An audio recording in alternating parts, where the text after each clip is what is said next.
আলাইকুম। ইতিমধ্যে আজ ঢাকা যে দুটি সিটি কর্পোরেশন আছে, ঢাকা উত্তর, ঢাকা দক্ষিণ এবং খুলনা, সিলেট, নারায়ণগঞ্জ এবং গাজীপুর, চারটি প্রশাসক নিয়োগ করা হয়েছে।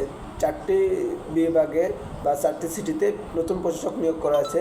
যেমন ঢাকা মহানগর দক্ষিণ যে প্রশাসক নিয়োগ করা হয়েছে তার নাম আব্দুল সালাম। ঢাকা মহানগর উত্তর যে প্রশাসক নিয়োগ করা হয়েছে তার নাম শফিকুল ইসলাম খান মিল্টন। খুলনা সিটিতে যে প্রশাসক নিয়োগ করা হয়েছে তার নাম নজরুল ইসলাম মঞ্জু। সিলেটে যে প্রশাসক নিয়োগ করা হয়েছে তার নাম আব্দুল কাইয়ুম। নারায়ণগঞ্জে যে প্রশাসক নিয়োগ করা হয়েছে তার নাম মোহাম্মদ সাখাওয়াত হোসেন খান এবং গাজীপুরে শওকত হোসেন সরকার। এই ছয়জন এখন বর্তমানে সিটি প্রশাসক। তাদের কাজ হলো, সাবেক যে মেয়ররা ছিলেন, মেয়রদের পরিবর্তে তাদেরকে নিয়োগ করা হয়েছে। মেয়ররা যেই কাজ করতেন তারাও সেই কাজ করবেন। যেমন যে একটি সিটি কর্পোরেশনে 34-35টি ওয়ার্ড থাকে, যে ওয়ার্ডে কাউন্সিলর থাকে, কাউন্সিলররা একটি মেয়রের আন্ডারে চলে। যেমন ওখানে যে এলাকার রাস্তাগুলো পরিষ্কার করা, বা এলাকার রাস্তায় কোনো সমস্যা থাকলে, বা এলাকার রাস্তাগুলো ভাঙাচোরা থাকলে, বা এলাকায় প্রতিনিয়ত মশা ওষুধ দেয় কিনা, সিটি কর্পোরেশনের মাধ্যমে যে কাজগুলো করানো হয় সেই কাজগুলো এখন এই 6 সিটি মেয়র বা 6 সিটির অভিভাবক তারাই দেখবেন। তাদেরকে বলা হয় নগরপিতা। 6টি সিটি কর্পোরেশনের 6 জন নগরপিতা নিয়োগ করা হয়েছে। তারা যারা আগামী সিটি নির্বাচন পর্যন্ত এই নিয়োগ হিসাবে তারা কাজ করবেন। মেয়র হিসেবে তারা এই 6টি সিটিতে কাজ করবেন। তাদের কাজ থাকবে যে কয়টি, যেমন ঢাকা মহানগর উত্তর সিটি কর্পোরেশনে 34 নং ওয়ার্ড নিয়ে এই ঢাকা মহানগর উত্তর সিটি কর্পোরেশন গঠিত।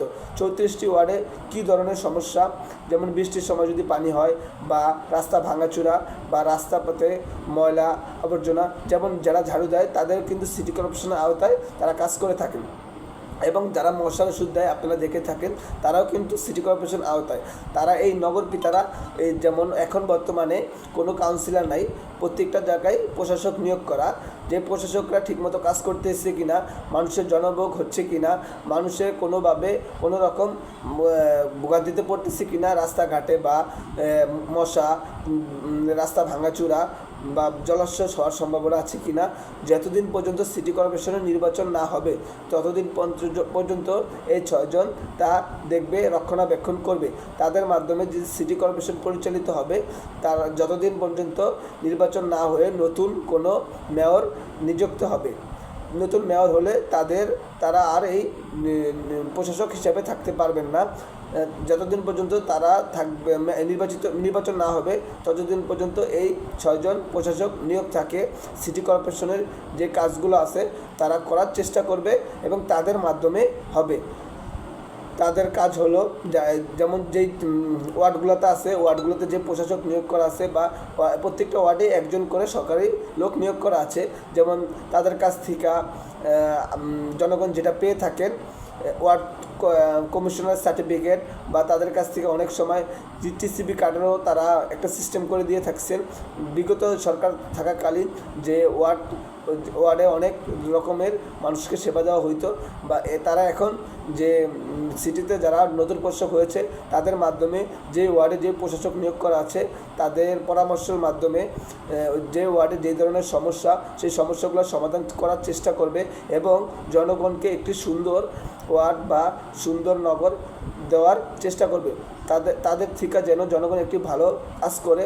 তাই বাংলাদেশ জাতীয়তাবাদী দল বিএনপি 6টি জেলাতে 6 জন প্রশাসক নিয়োগ করেছে, যেন মানুষ কোনো প্রকার কোনো ভোগান্তিতে না পড়তে হয়। এই প্রশাসকরা তা দেখবে এবং ঠিকমতো রক্ষণাবেক্ষণ করে মানুষকে একটি